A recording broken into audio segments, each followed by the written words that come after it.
प्रकाश की आंख खुली। बेडरूम के सफेद पर्दों पे उगते सूरज का हल्का संतरी रंग झलक रहा था। उसने दीवार पे टंगी क्लॉक देखी। सुबह के 5 बज रहे थे। उसे नींद आ रही थी, पर उसका बदन गर्म भी था। उसने हाथ बढ़ाया और स्मिता की पीठ पे हाथ रख दिया। प्रकाश की ही तरह स्मिता ने भी कुछ नहीं पहना था। वो आगे सरका और उसने स्मिता को पीछे से बाहों में जकड़ लिया। स्मिता की आंख खुली। वो अपनी कमर पे प्रकाश का रोमांच महसूस कर सकती थी, पर उसे नींद आ रही थी। नहीं ना। क्या नहीं ना? तुमने 3 बजे तक सोने नहीं दिया, अब नहीं। अरे सुन सुन। क्या? अरे इधर देख। क्यों? देख ना। स्मिता ने करवट लेके उसकी तरफ देखा। तने बहरा सा तू सवेरे सवेरे कितनी क्यूट लग गया है। सच्ची? प्रकाश ने पलट के बेड टेबल से अपना आईफोन उठाया और स्मिता का फोटो खींचा। आईफोन का कैमरा देख स्मिता के होंठों पे खुद ब खुद स्माइल आ गई। उसने स्मिता को फोटो दिखाया। यो देख देख। भूतनी लग रही हूँ। सेक्सी भूतनी लाग रही साहब ये। उसने प्यार से स्मिता की कमर पे हाथ फेरा। तेरा खातिर ऑर्डर कर दिया है आईफोन, आज डिलीवर हो जाओगा। 256 GB? उससे कम दूंगा क्या मैं? Thank you baby. उसने प्रकाश के गाल पे किस किया। फिर अपनी प्यारी प्यारी आँखों की सेल्फी अपने आईफोन से खींचियो है। इधर आओ ना। तेरा मन कोने तो रहने दे फिर। ऐसा नहीं बोला था मैंने, बस आज छुट्टी करनी पड़ेगी। अरे तो छोड़ दे ये जॉब। किसी चीज की कमी रखी है मैंने तेरे खातर? नहीं। स्मिता ने उसे अपनी बाहों में जकड़ लिया। थोड़ी देर एक दूसरे को चूमने के बाद प्रकाश धीरे धीरे उस पर हावी होने लगा। स्मिता अब कंफर्टेबल नहीं थी, पर उसे पता था कि प्रकाश अब सुनेगा नहीं, रुकेगा नहीं। स्मिता को प्रकाश का उस पर हावी होना, बिस्तर में भी उस पे ताकत दिखाना और उससे होने वाला दर्द और जिल्लत पसंद थी। स्मिता को कंधे में दर्द हो रहा था। उसने अपना हाथ सीधा किया। स्मिता ने तुरंत अपना हाथ वापस लिया। उसे कंधे में दर्द हो रहा था। प्रकाश का डर उसके दर्द से कहीं बड़ा था। प्रकाश भेड़िए की तरह गुर्रा रहा था और लड़की चुपचाप करहाते हुए लेटी हुई थी। 1 घंटे बाद प्रकाश नहा के तैयार हो चुका था। उसने नया सफेद कुर्ता और चूड़ीदार पैजामा पहना हुआ था। स्मिता किचन से निकली। बेबी, उपमा बनाया है कैश्यूज डाल के, प्लीज खा के जाना। तूने ना प्यार दे दे के बिगाड़ रखा से मैंने। प्रकाश खुद को शीशे में देख रहा था। 5 फुट 9 इंच लंबा, चौड़े कंधे और वेल ट्रिम्ड घनी दाढ़ी वाला प्रकाश 32-33 साल से ऊपर का नहीं लगता था, जबकि 2 महीने पहले ही उसने अपना 38वां जन्मदिन मनाया था। Oh, you're looking so handsome. उसने स्मिता को अपनी बाहों में लिया। उसकी गर्लफ्रेंड का 24वां बर्थडे अभी 1 महीना दूर था। स्मिता उसकी हल्की नीली आंखों में देख रही थी। उसे कभी कभी वो नीली आंखें अपने डरावने सपनों में दिखाई दिया करती थीं। अरे डार्लिंग, नाश्ता नहीं कर पाऊंगा आज, पूजा से अगर मैं लिख लूं। Oh okay baby. हाँ बाय बाय। वो अपनी गाड़ी की चाबी और वॉलेट उठा के निकल गया।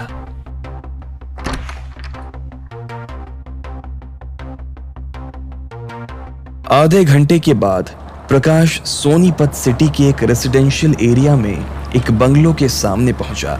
घर के सामने अपनी काली टोयोटा फॉर्च्यूनर पार्क करके उसने पहले अपने ब्लैक कलर का आईफोन डैशबोर्ड में रखा और डैशबोर्ड में से एक दूसरा वाइट आईफोन निकाला।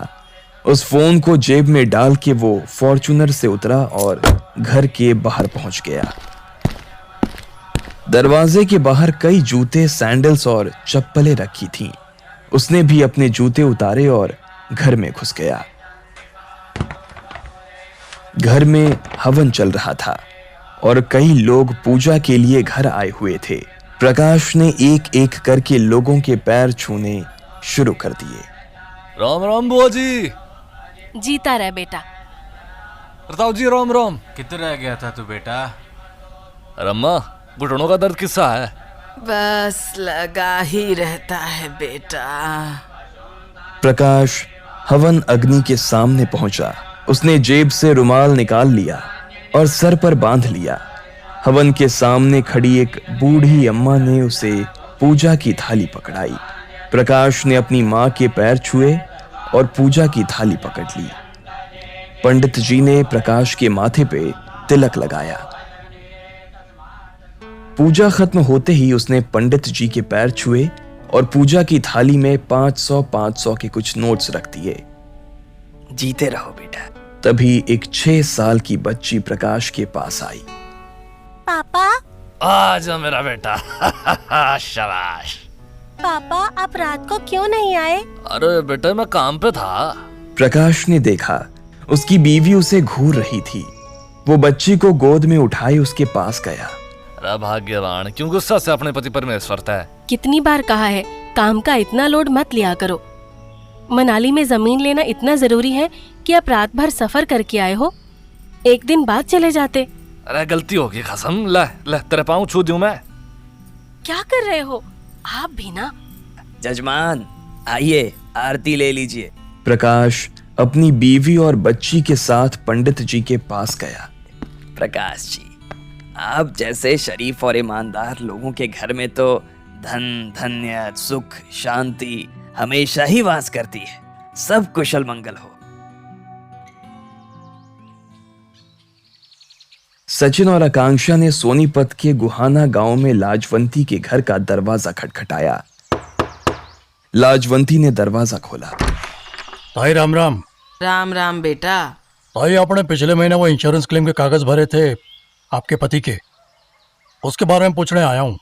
के पूछना है? अरे कुछ ना, बस फॉर्मेलिटी है। आपसे एक दो बात पूछूंगा, बस फिर क्लेम का पैसा मिल जाएंगे आपने। अच्छा, भाई आप बिजी हो तो कोई बात नहीं, मैं चल जाता हूँ। आप हमारे चंडीगढ़ के दफ्तर आ जाना, बस 5 मिनट का काम से, और साइन लेने हैं आपके।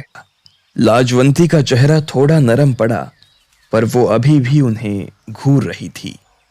ताई जी प्यास लगी है, पानी पिला दो प्लीज। लाजवंती ने आकांक्षा का मासूम सा चेहरा देखा और उन्हें अंदर बुला लिया। कुछ देर में वो दोनों के लिए अंदर से पानी लेकर आई। आकांक्षा आंगन में बैठी भैंस को अचरज से देख रही थी। उसने भैंस इतनी नजदीक से कभी नहीं देखी थी। भैंस ने अपनी गर्दन पे बैठी मक्खियां उड़ाने के लिए सिर हिलाया कि तभी आकांक्षा डर के पीछे हट गई। अरे डर मत बेटा, ये बड़ी शरीफ है।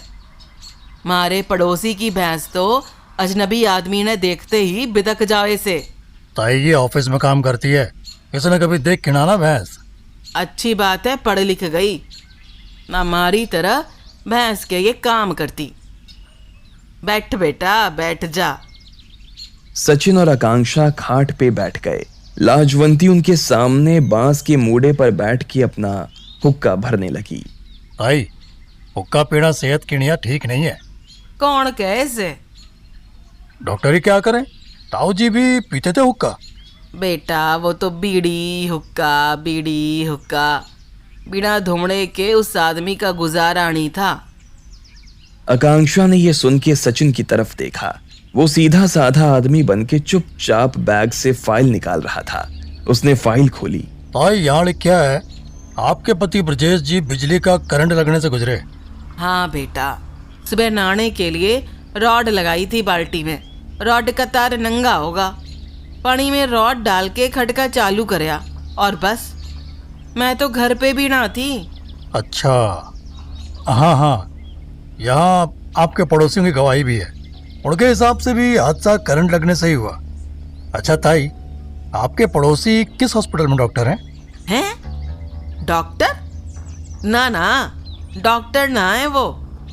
एक दुकान चलाता है और एक गाड़ियां ठीक करने का काम कर रहा है। अच्छा, वो डॉक्टर नहीं है? तो उन्हें कैसे पता चला आदमी को देख के कि वो करंट से मारे है क्या दिल का दौरा पड़ने से? मतलब आपके हस्बैंड के हाथ में जलने का निशान था?